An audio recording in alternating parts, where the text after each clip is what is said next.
dusome ijambo ry'Imana riri mu Bikorinto ba mbere igice cyaho ca 16 ku murongo waho w'icenda.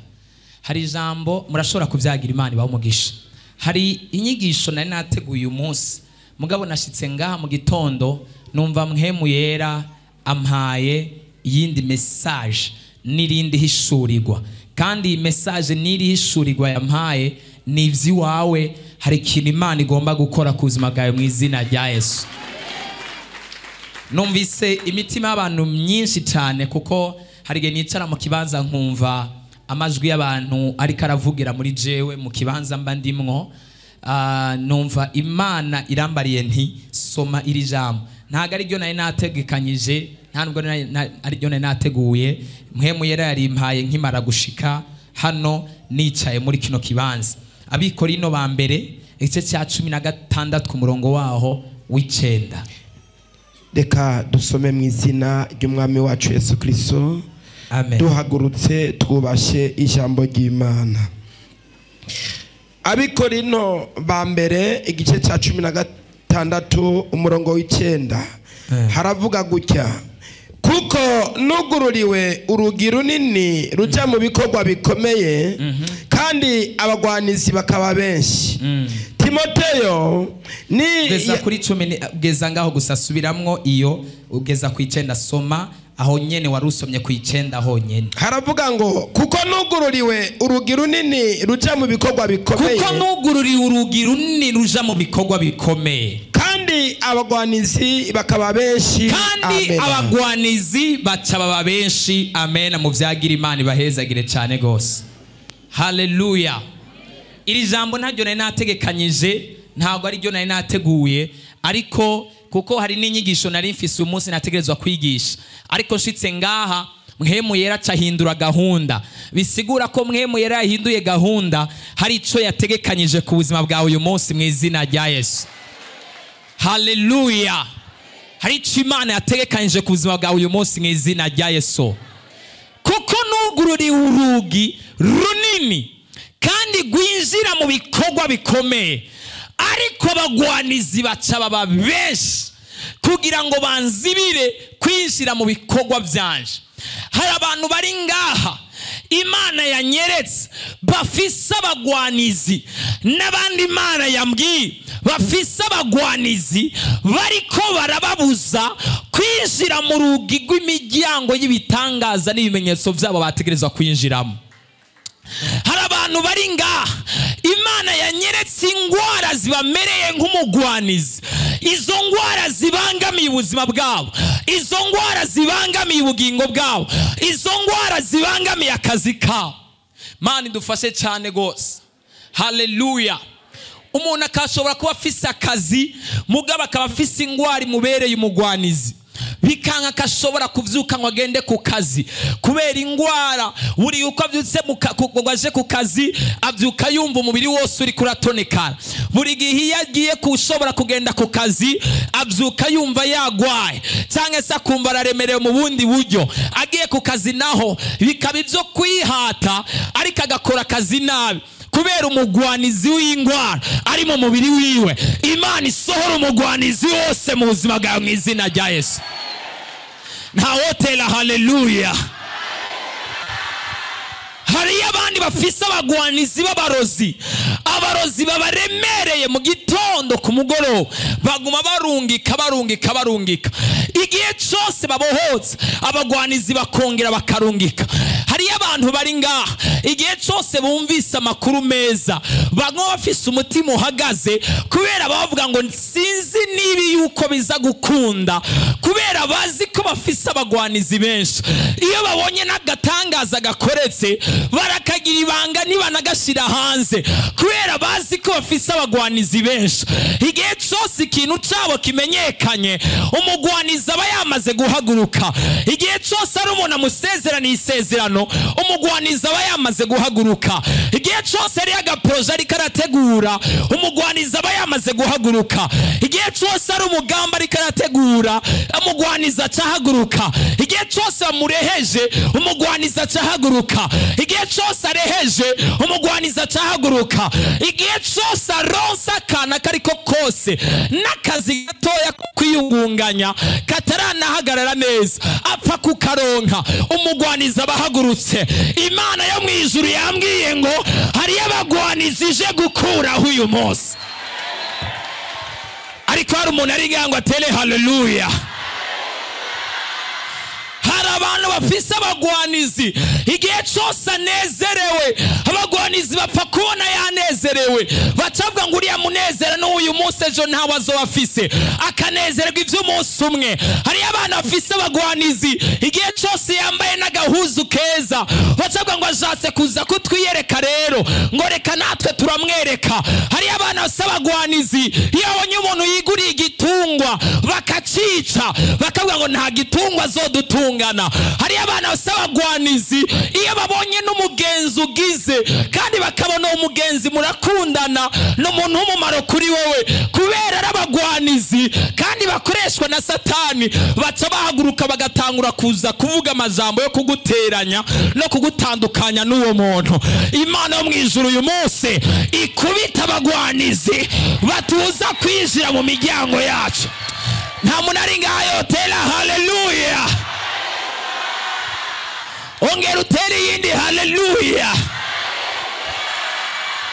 Hari abandi bafise abagwanizi b'icyaha, iyo icyaha kibonye umuntu atanguye guhagarara neza, atanguye gutera intambuko mu gakiza, atanguye kwisonzesha, atanguye kugira inyota y'amasengesho, n'abakobwa batahora bamuvugisha baca batangura kuza kumwironderera, mbere bakanamworohereza ntiyagire n'ibindi baza kumugoza, kubera yuko n'abagwaniza bo bashaka kugutandukanya na mpwemu yera.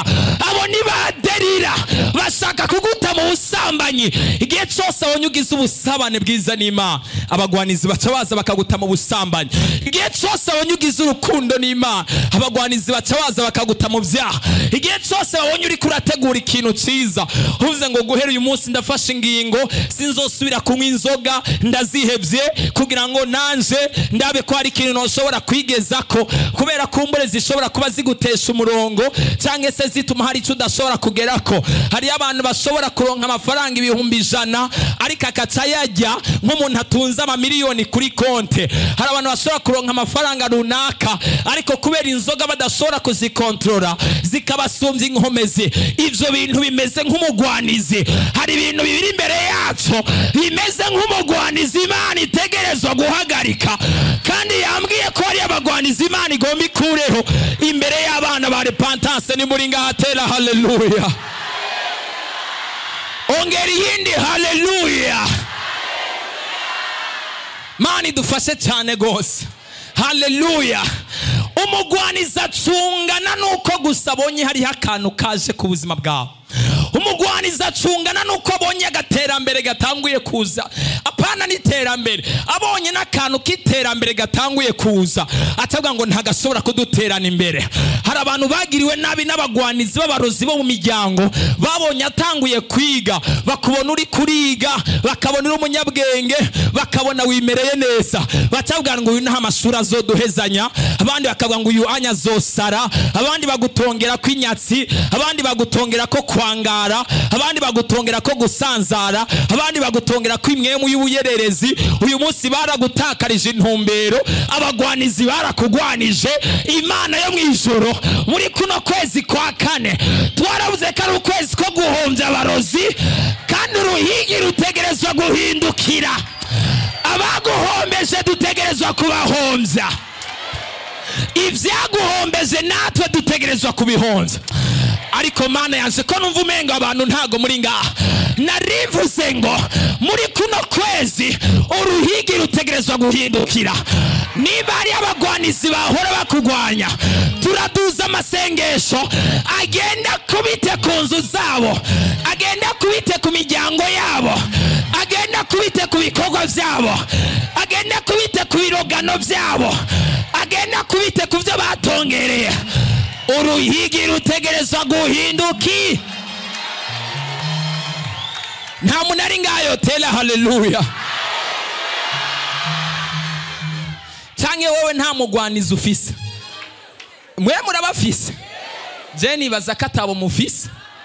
Nkabandi ko ndavuga abagwanizi nkabona mutarabashavurira.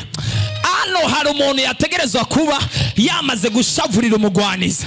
Uraza umuntu akubuza kuryama, igitanda rero waciguriye, uraye mu shuka yawe, inzu ari wowe uyirihira, ukagenda gutaha warushe, ugiye mu gitanda ukaburitiro. Uyo n'umugwanizi. Uraza umuntu agutandukanya n'umugore atamutangiye inkwano, ari wowe wamurongoye ukamutangira inkwano, n'ukuntu yakugoye kuresha, n'ukuntu yakuvunye kuraho, ariko akagutandukanya nawe.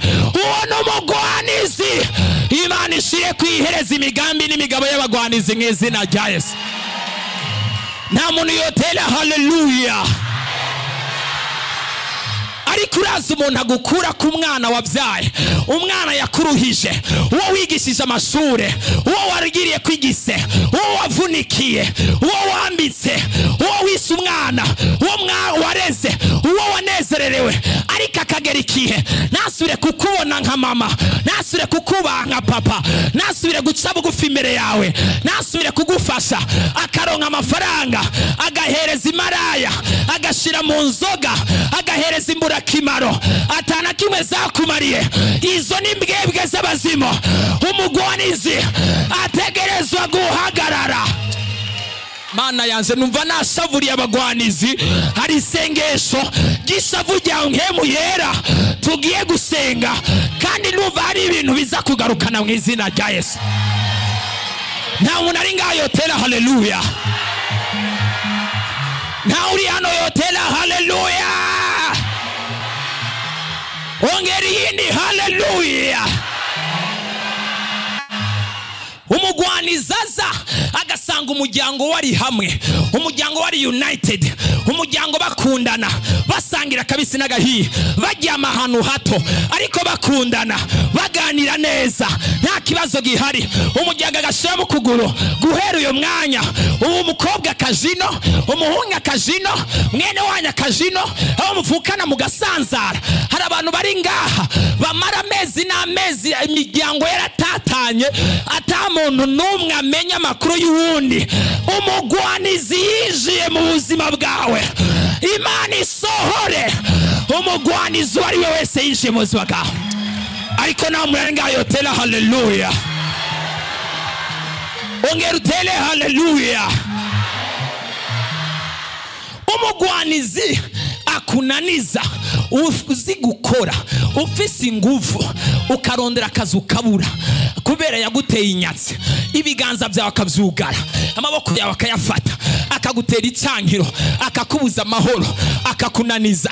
Ubwo n'umugwanizi. Ndashimiye Imana ko birivuga ngo nta kindi cyazanye Satani atari ukwica no guhonya no gutikiza, ariko ikongera ikambwira ngo Kristo Yesu wewe yazanye no kugira ngo intama ziwe aribo twebwe turonka ubugingo kandi busagutse. Yesu Kristo agukura mu biganza no mu minwe y'umugwanizi. Hari umuntu ari ngayo tera haleluya. Mani dufashe cyane gose. Haleluya. Haleluya. Rimwe na rimwe ni byiza ko Imana igukura igushira kure y'umugwanizi ariko arakunaniza, kubera ko hari igihe bishobora kugorana, ko hari intambwe ushobora gutera mu buzima ngo ushobore kuyigerako, kubera umugwanizi ari hafi. Yesu nadufashe cyane. Haleluya. Umugwanizi ari hehe? Ari hafi. Abanyamibembe bamwe baravuga ngo turashonje, kandi njya nta handi ziri mu gisagara, dutegerezwa kugenda mu gisagara. Hanyuma havuga ariko mu gisagara hari abagwanizi, kandi abagwanizi biteguye kutwica igihe cyose tuza kugera mu gisagara. Baravuga ngo tubigenze gute? Baravuga ni turi ngaha twishwe inzara. Hano dufise umugwanizi w'inzara.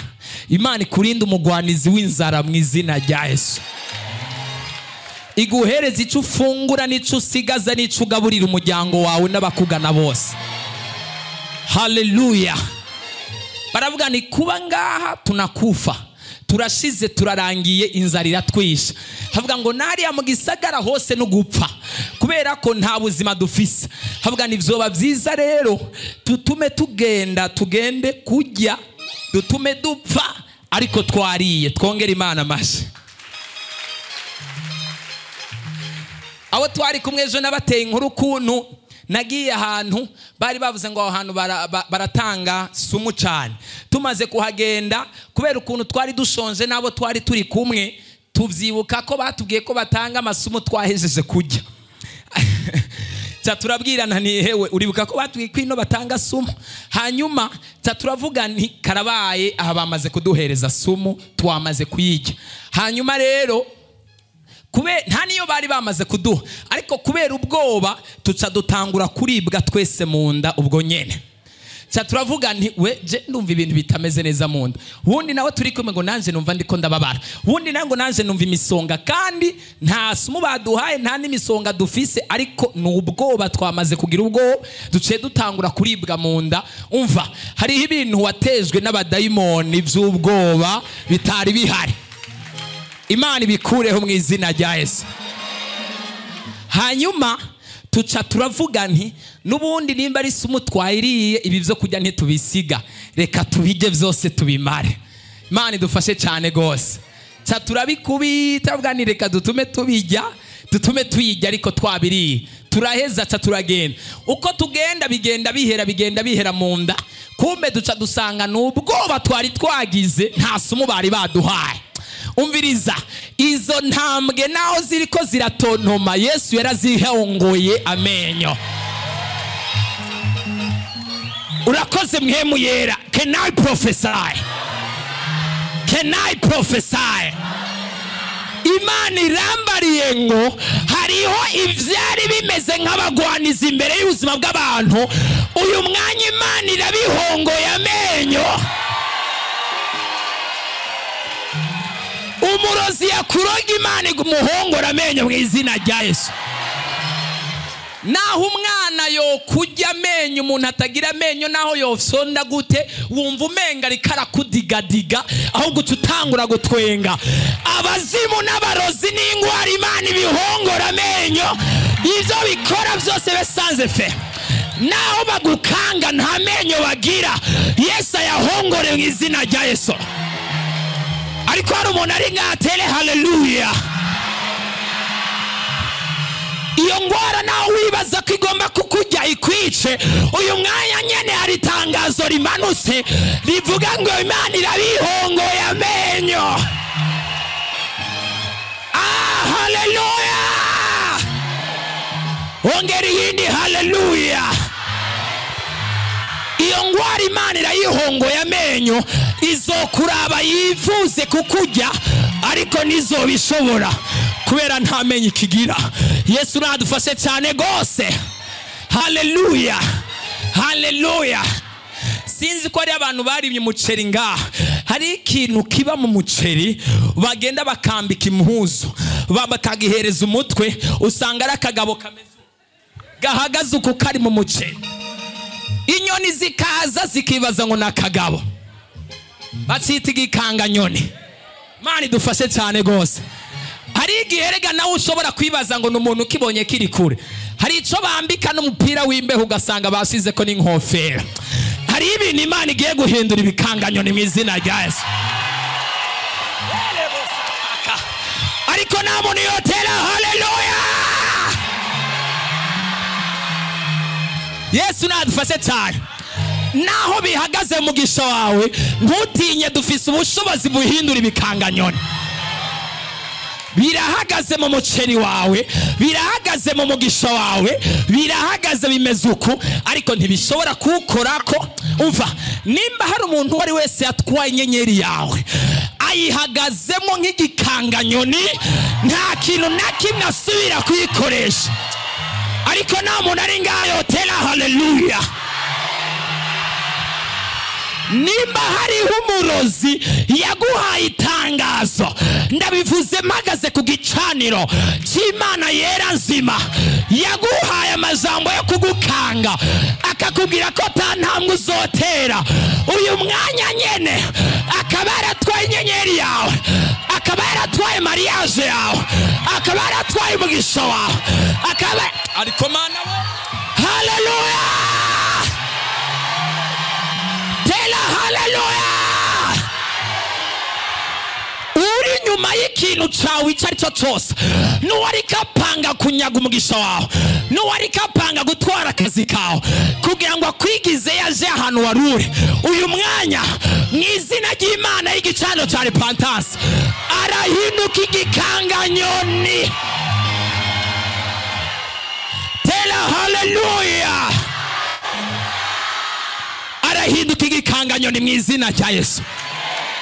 Umugisha wari uhagararamwe ariko nta bubasha ufise ko, ibyawe bihagazemwe ariko nta bubasha bifise ko, amasezerano yawe arahagazemwe ariko nta jambo yafise ko.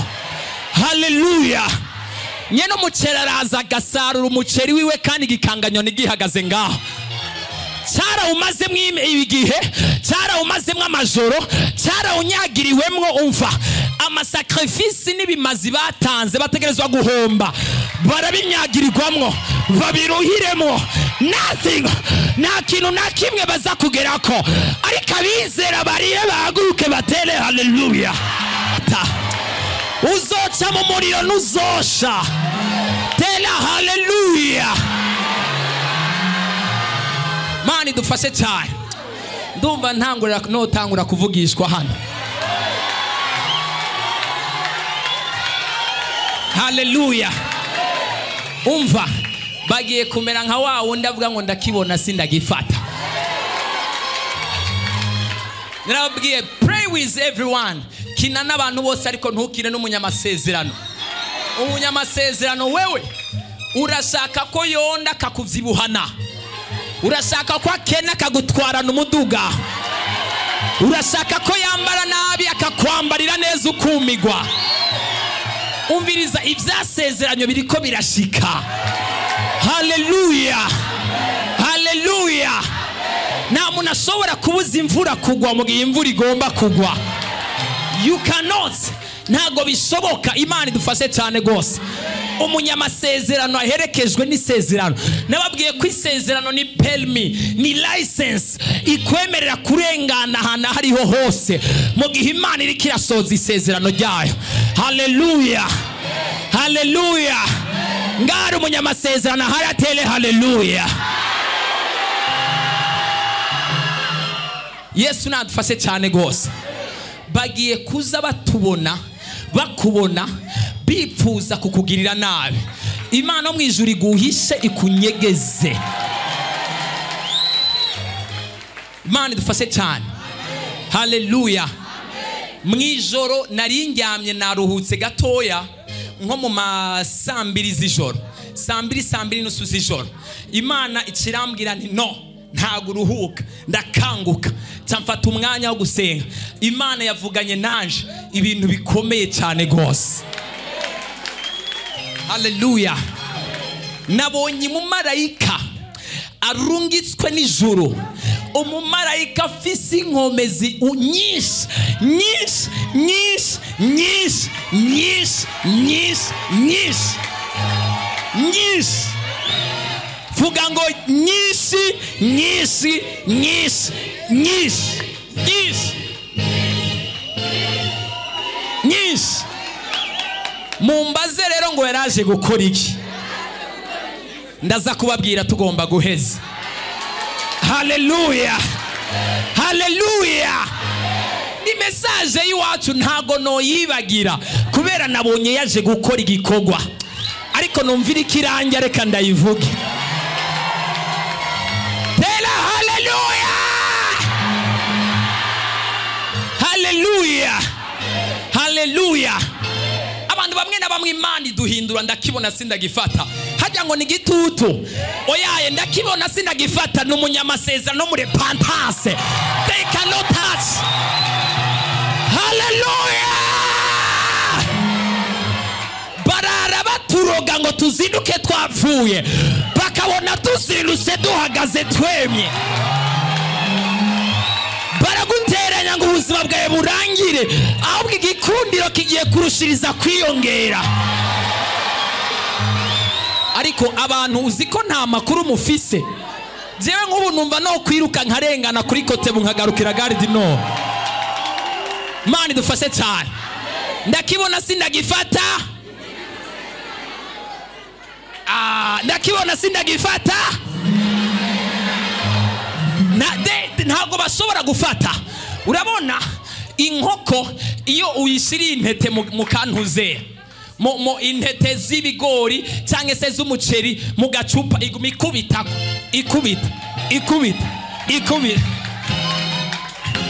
ikavuga ni none ibi bintu birancanze, ndabibona biraboneka, none ni gute ndabibona ndabigiriye bikana.